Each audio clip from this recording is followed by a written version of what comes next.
اللہ طور سے اب کلام ہوتا ہے نا. تو عرش سے اونچا ہے، طور تیرے نیچے، تخلیق شدہ سارے ہیں نور تیرے نیچے.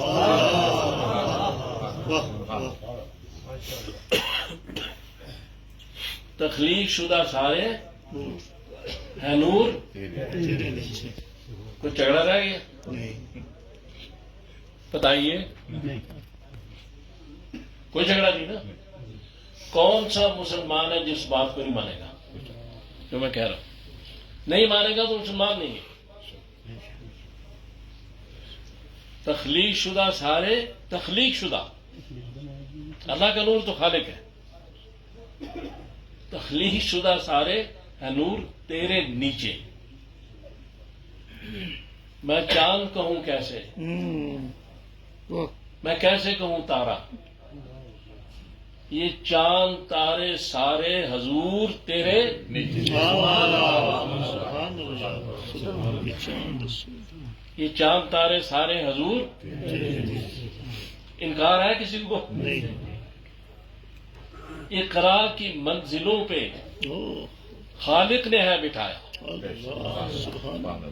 اقرا اللہ نے کہا تھا نا بھائی، وہی تو من جانب اللہ تھی نا، لانے والا کوئی بھی ہو. تو اقرا کی منزلوں پہ خالق نے ہے بٹھایا ہے.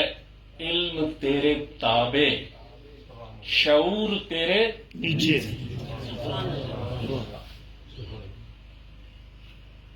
مختصر الفاظ میں رسول اللہ صلی اللہ علیہ وسلم کی شان ہم تو بیان ہی نہیں کر سکتے.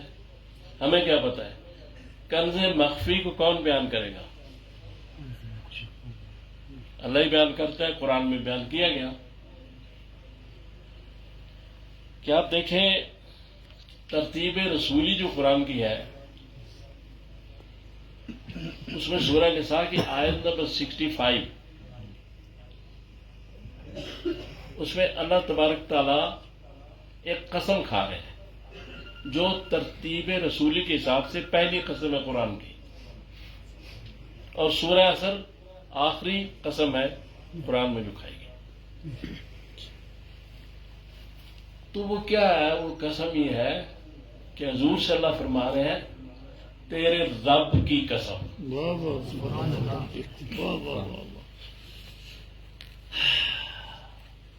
یعنی یہ بھی تو کہہ سکتے تھے میں اپنی قسم کھاتا ہوں،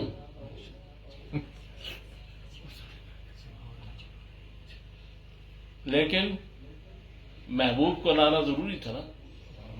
تیرے رب کی قسم.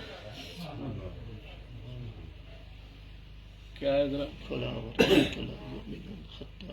فلا وربك لا يؤمنون ہاں جی، فلا وربك لا يؤمنون حتى يحكموك. تو یہ چیز ہے، یہاں سے مقام مصطفیٰ شروع ہوتا ہے اللہ سبحان.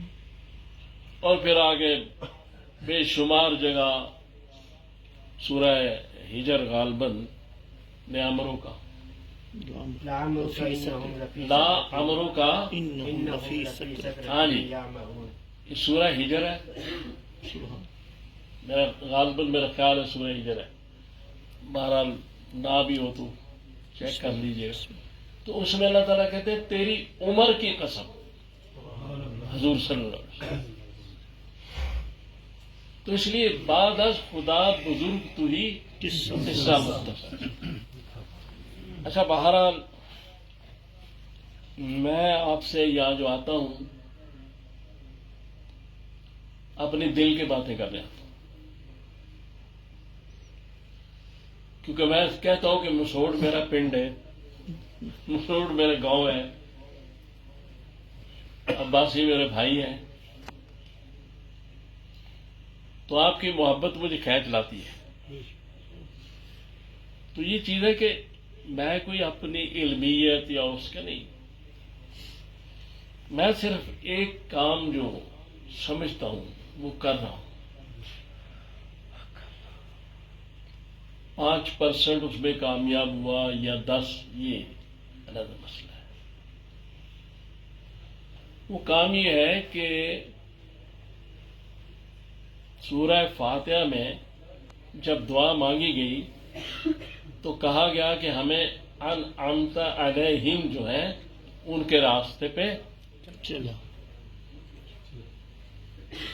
تو سورہ بقرہ کی ابتدائی آیات میں ان کا جواب دیا گیا کہ انعمت علیہم کون ہے. الف لام میم ذالک الکتاب لا ریب فیہ ھدی للمتقین الذین یؤمنون بالغیب ویقیمون الصلاۃ ومما رزقناہم ینفقون. سبحان اللہ سبحان اللہ. یہ صفات بتا دیں انعمت علیہم کی کہ کون ہے کہ جو اس کتاب میں شک ہی نہیں کرتے، اللہ نہ اس بات میں شک کرتے ہیں کہ اللہ کا کلام ہے اس میں کوئی شک نہیں، ایمان رکھتے، اور نہ جو اس میں بیان کیا گیا ہے اس میں کوئی شک. آگے یہ بات کی گئی کہ اس کو مشروط کیا جا رہا ہے ھدی للمتقین، سبحان اللہ.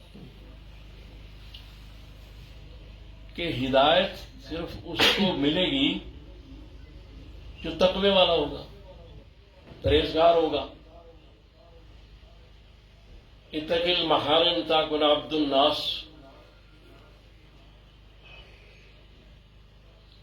پھر آگے کیا کہا گیا؟ الذین یؤمنون بالغیب، جو غیب پر ایمان رکھتے ہیں،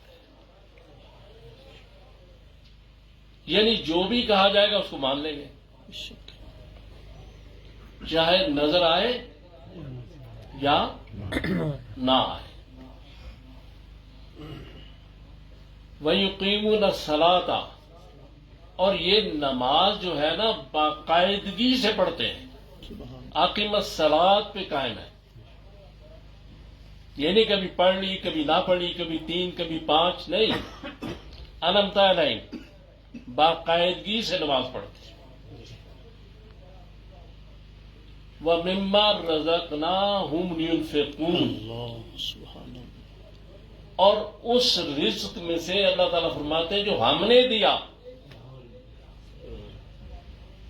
اس میں سے غریبوں، مسکینوں، دوسرے لوگوں کی مدد کرتے ہیں.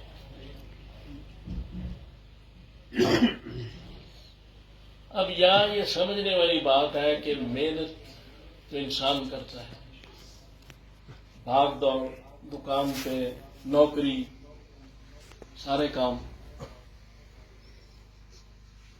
لیکن وہ یہ کہتے ہیں کہ سارا کچھ ٹھیک ہے لیکن رازق ہے نا، رازق نوکری نہیں ہے، رازق کاروبار نہیں ہے، رازق کوئی عالم، کو پیر، کوئی ولی اللہ، کوئی صحابی، کوئی مخلوق بھی رازق نہیں ہے سوائے ہمارے.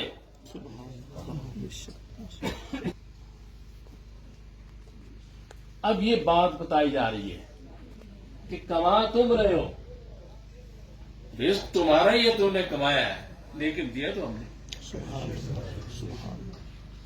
یعنی یہ بھی تھوڑا سا سمجھ لیں کہ اگر آپ کچھ کر رہے ہو نا، صدقہ اور خیرات بہت ضروری چیز ہے،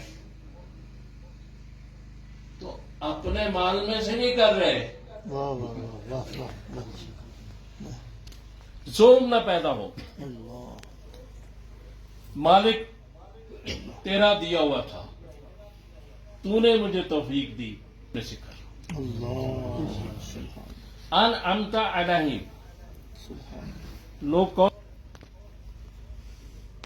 سمجھ رہے ہیں ماں؟ جی بسم اللہ. یہ لوگ وہ ہیں جن کی نشانی یہ بتائی گئی. اب چونکہ زیادہ تر یہاں علماء بیٹھے ہوئے ہیں تو میں تو عالم نہیں ہوں، میں تو پہلے بھی یہی میرا اقرار ہے اور صحیح حقیقت پر مبنی ہے. ان کے سامنے گفتگو کیا کی جا سکتی ہے، لیکن جو باتیں میری سمجھ میں آتی ہیں، سب سے اہم چیز میں نے بتائی ہے کہ رسول اللہ صلی اللہ علیہ وسلم کی معرفت، اور اس سے پہلے ایک چیز بڑی اہم ہے جو توحید ہے.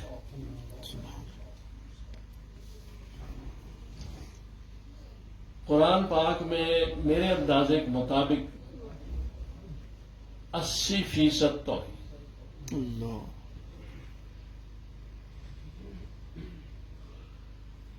اور توحید کو سمجھنا ضروری ہے.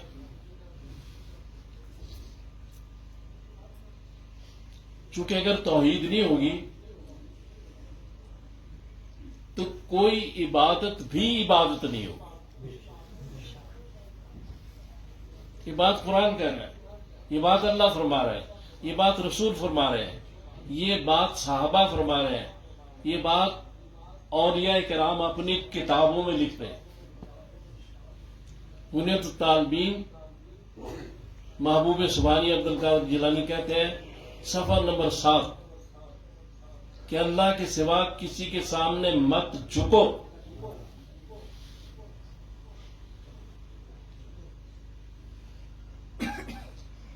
تو سب سے اہم چیز تو یہ ہے. میں یہ دیکھتا ہوں مساجد بن رہی ہیں، دھڑا دھڑ بنتی ہے، اچھی بات ہے، مجھے خوشی ہے.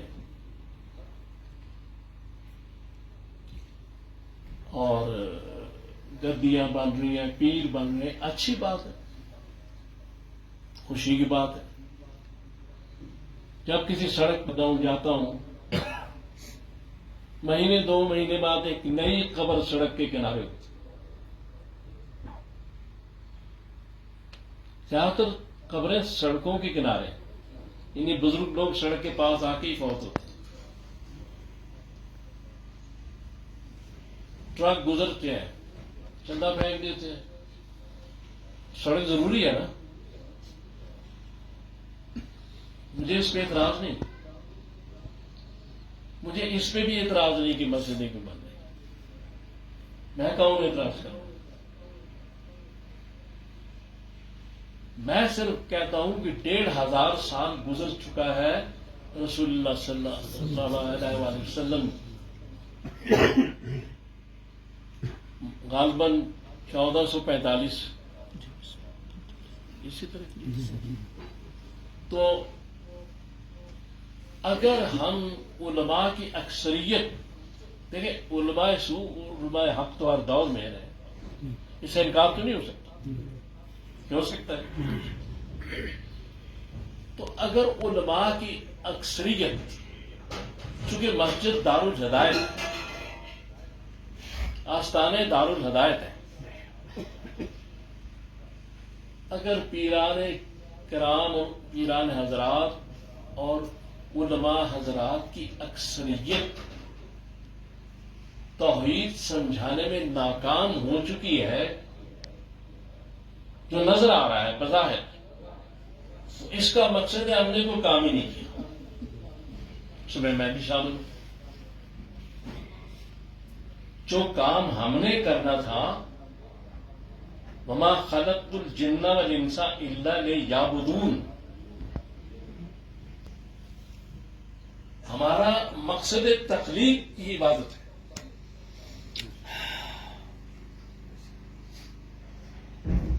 اس میں میں نے بھی غور کرنا ہے، ہم سب ہم کہاں تک کامیاب ہیں اس بنیاد کو مضبوط کرنے میں کہ جس کے بعد روزہ روزہ بنے گا، حج حج بنے گا، نماز نماز بنے گی، اور وہ ہے توحید. ہم اپنی مسائل اور اپنی لڑائیوں میں اس طرح مصروف ہیں کہ لوگوں کو تو کہتے ہیں تمہیں اللہ یاد نہیں. کیا ہمیں اللہ یاد ہے؟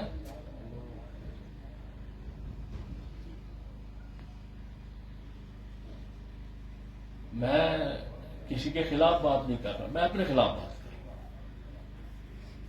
میں اپنی بات کر رہا ہوں۔ کیا ہمیں اللہ یاد ہے؟ عاقبت یاد ہے؟ میں آپ سب مسلمان ہیں، تو اگر میں نماز بھی پڑھ رہا ہوں، میں روزے بھی رکھ رہا ہوں، حج عمرے بھی کر رہا ہوں، یہ سارے کام کر رہا ہوں، لیکن توحید پر نہیں ہوں، تو بتائیے وقت کا ضیاع نہیں تو اور کیا ہے؟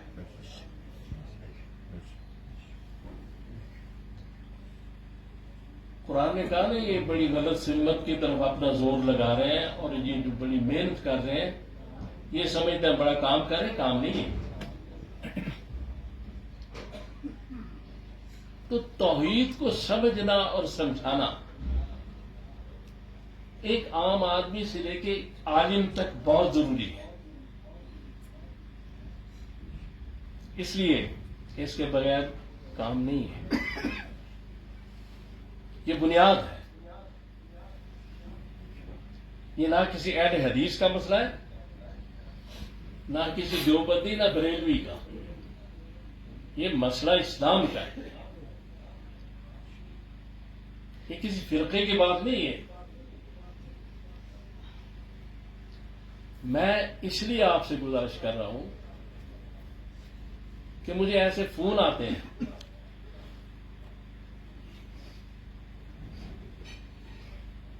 کوئی کسی صاحب کے مرید ہوتے ہیں، وہ مجھے فون کر دیتے ہیں، دعا کر دیں، ٹھیک ہے، دعا تو کرنی ہے نا، دعا تو شاگرد استاد کے لیے کر سکتا ہے، استاد شاگرد کے لیے کر سکتا ہے، عمر رضی اللہ تعالیٰ عنہ حضور کے لیے کر سکتے ہیں۔ دعا کرنے سے نہیں ہوتا، افضل حضور ہی ہے۔ دعا ویسے کرنی عمر کے لیے کر سکتے ہیں، حضور فرما رہے ہیں، لیکن افضل عمر ہی ہے۔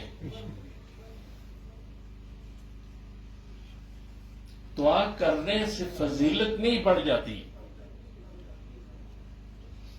کہ ہم دعا کے لیے بیٹھے ہیں، لوگ ہمارے پاس دعا کے لیے آ رہے ہیں، بڑی بات ہے۔ نہیں، دعا تو کوئی کسی کے کر سکتا، بیٹا باپ کے لیے، باپ بیٹے کے لیے، بڑا چھوٹے کے لیے، چھوٹا بڑے کے لیے۔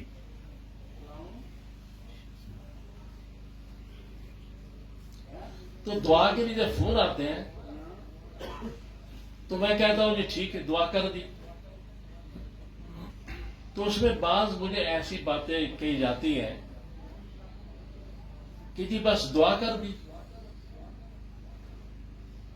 کیا کروں بھائی، یہ حکم کریں، حکم کرے میرا کام ہو جائے، حکم کرے میری پریشانی دور رہے۔ احکم الحاکمین کون ہے؟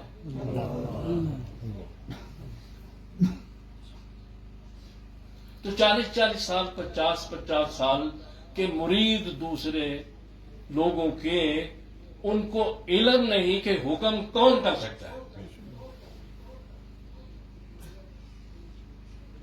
کوئی کہتا ہے جی ٹھیک ہے، دعا تو آپ نے کر دی، شفا بھی ڈال دیں۔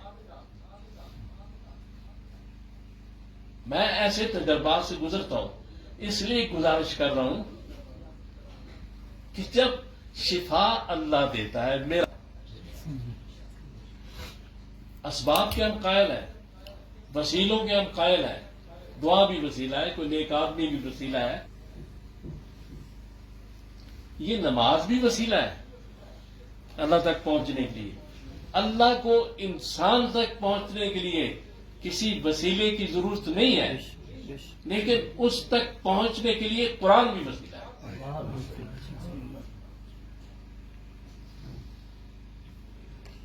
لہذا اب اگر وسائل کو، اسباب کو منزل سمجھ لیا جائے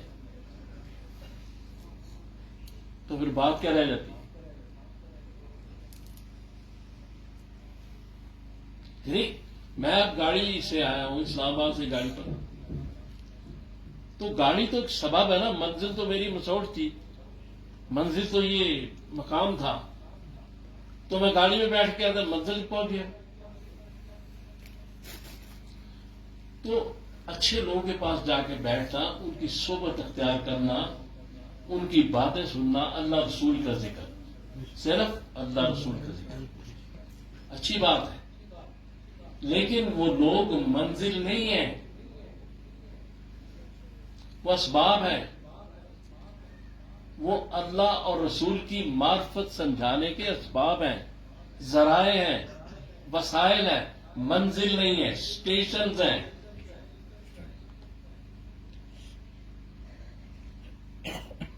تو اگر ہم توحید کو نہیں سمجھ سکے 1500 سال میں، اور اسے کوئی مسلمان نہیں ہے نا جو مجھ سے دعا کراتے ہیں.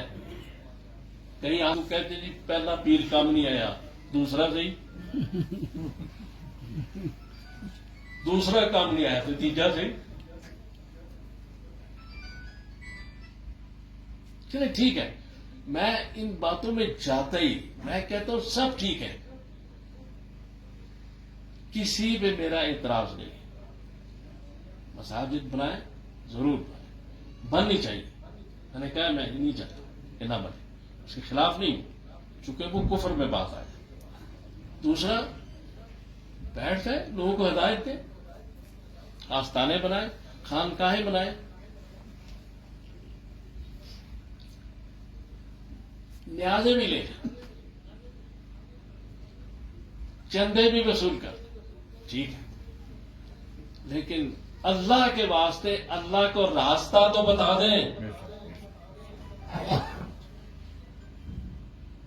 کیا آپ بتائیں بات غلط ہے؟ جتنے لوگ بیٹھے ہیں کوئی آدمی کھڑا ہو کہہ دے میں غلط بات کروں، بتائیے جی. ذرا اونچی آواز، ٹھیک کہہ رہا ہوں نا؟ میرا کسی بھی کوئی جھگڑا نہیں، کسی سے اختلاف نہیں، میں ہر مکتبہ فکر کا احترام کرتا ہوں، لیکن میں فساد نہیں چاہتا، لڑائی نہیں چاہتا، نفرت نہیں چاہتا. تو اگر توحید سمجھا دی جائے، اللہ کا اور رسول کا تعارف کرا دیا جائے تو بہت کافی ہے، بلکہ ہے ہی سب کچھ یہی. لیکن اگر ہم یہ کام نہیں کر رہے اور ہم اپنی شخصیات کے دوسروں کو شخصیات سے مسخر اور متاثر کر کے اپنا کام چلا رہے ہیں تو جواب دینا پڑے گا، اور یہ جواب سب کو تیار رکھنا چاہیے.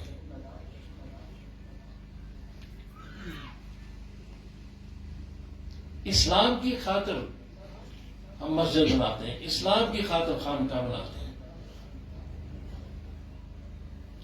کسی فرقے کی خاطر مسجد نہیں بنتی، مدرسہ نہیں بنتا، یہ اللہ رسول کے لیے، اسلام کے لیے بنتا ہے. لہذا یہ جو مساجد، مدارس، خانقاہیں ہیں، ان کا کام یہ ہے کہ دو چیزیں لوگوں کو بتا دیں: توحید کیا ہے، شرک کیا ہے، اور رسول اللہ صلی اللہ علیہ وسلم کی محبت کیا ہے، اور آپ کی معرفت کیا ہے. زیادہ تر نئے کاموں میں جانی ضرورت، باقی فقہی مسائل اپنی جگہ. آپ سچے دل سے اپنے ہاتھ دل پر رکھ کے کہیں کہ کیا یہ کام، یعنی ایکسیپشنز آر دیئر، اچھے لوگ ہیں، لیکن میجورٹی میں یہ کام ہو رہا ہے جو میں بتا رہا ہوں؟ آپ بتا دیں. ہونا چاہیے. قرآن نے نہیں کہا کہ آگ سے بچو اور آگ سے بچاؤ. تو کیا آپ کا میرا فرض نہیں؟ بدعات کو ختم کرنا، شرک کو ختم کرنا، غلط قسم کی رسومات کو گھروں میں ختم کرنا کیا ضروری نہیں ہے؟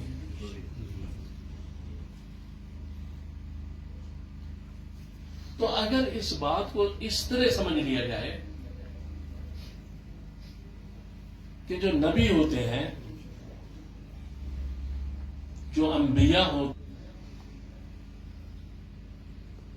انہیں اللہ تعالیٰ کی طرف سے حکم ہوتا ہے جب وہ وقت آتا ہے کہ تم اعلان کرو کہ میں نبی ہوں. ٹھیک ہے کہ نہیں؟ لیکن اولیاء کرام جن کا کسی نہ کسی طریقے سے اللہ سے رابطہ ہو، یقین ہے، جو پرہیزگار ہیں، جو اچھے لوگ ہیں، ان کو حکم نہیں دیا جاتا کہ تم اعلان کرو میں ولی ہوں.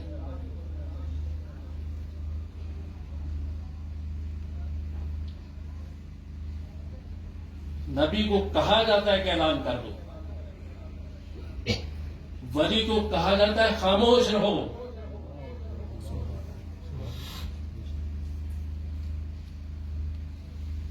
معجزات کا اعلان انبیاء کرام کرتے ہیں کہ یہ اللہ کا معجزہ ہے، میرے ہاتھ سے کرایا گیا. اولیاء کرام کرامتوں کو چھپاتے ہیں، انبیاء اظہار کرتے ہیں معجزات کا. پیران پیر عبد القادر جیلانی مرحوم سبحانی رحمۃ اللہ علیہ بنیاد الطالبین میں فرماتے ہیں کہ ولی اللہ اپنی کرامت کو اس طرح چھپاتا ہے جیسے عورتیں اپنے حیض کے کپڑوں کو چھپاتی ہیں. انمتا علائم سب ہیں، نبی بھی ولی بھی، لیکن نبی چونکہ اس کا ہر وقت وحی کے ساتھ اللہ سے رابطہ ہوتا ہے. اولیاء کرام پہ القاب ہوتے ہیں، اولیاء کرام پہ الہام ہوتے ہیں، لیکن وہ اس طرح نہیں ہوتے جیسے وہی ہوتے.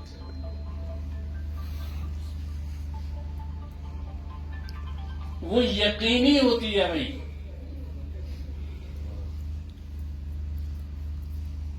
اس لیے اولیاء کرام یہ نہیں کہتے میں ولی ہوں. نبی کہتا ہے میں نبی ہوں، میں رسول. یہ انعمتا علیہم کی پہچان آپ کو بتا رہا ہوں. نبوت تو ختم ہوگی نا، تو ولایت تو ہے.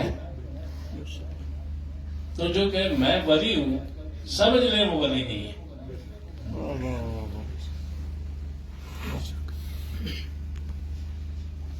یہ میں آپ کو پہچان سمجھا رہا ہوں. انعمتا علیہم ولی اللہ کبھی اقرار نہیں کرے گا، اس لیے کہ ہو سکتا ہے اس تک جو خبر پہنچی اس میں کوئی شائبہ ہو. وحی میں تو اس لیے ہوتا کہ جبریل بھی ساتھ آتا تھا کہ کیا کوئی شیطان نے گڑبڑ تو نہیں کی اس میں. انعمتا علیہم کی بات بتا رہا ہوں. تو ایسے لوگوں سے ملے، ایسے لوگوں کے پاس بیٹھے جو اللہ رسول کا ذکر کرے. ایسے محافل میں جائیں جہاں اللہ اور رسول کا ذکر ہو، اور ان کی پہچان یہ ہے کہ وہ لوگ اپنے آپ کو عاجز کہتے ہیں، انکساری. حضور سرور کائنات صلی اللہ علیہ وسلم نے بڑی عاجزی پیش کی. یعنی ہم سوچ ہی نہیں سکتے کہ اتنا اعلیٰ نبی، امام الانبیاء، اشرف الرسل،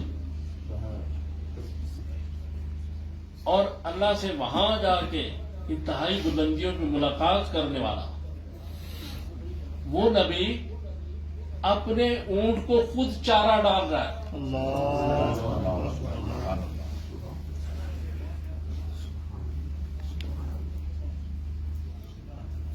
اور اپنے چھوٹے چھوٹے کام خود کر رہا ہے، گھر میں اپنی بیویوں کی ساتھ معاملت کر رہا ہے. بیٹھا ہے چٹائی پہ واہ واہ واہ مگر عرش نشی ہے. سبحان اللہ بیٹھا تو اتنا بڑا نبی ہو کے، اتنا اللہ کے قریب ہو کے، اتنا اللہ سے اپنے آپ کو نیچے دکھایا. سیرت کا بڑا عام پہلو. اور ہم سے وہاں اس وقت صحابہ سے، جو اس وقت لوگ تھے، ان سے اتنا اعلیٰ و عرفہ ہونے کے باوجود ان کے درمیان جا کے بیٹھ جانا. اللہ اللہ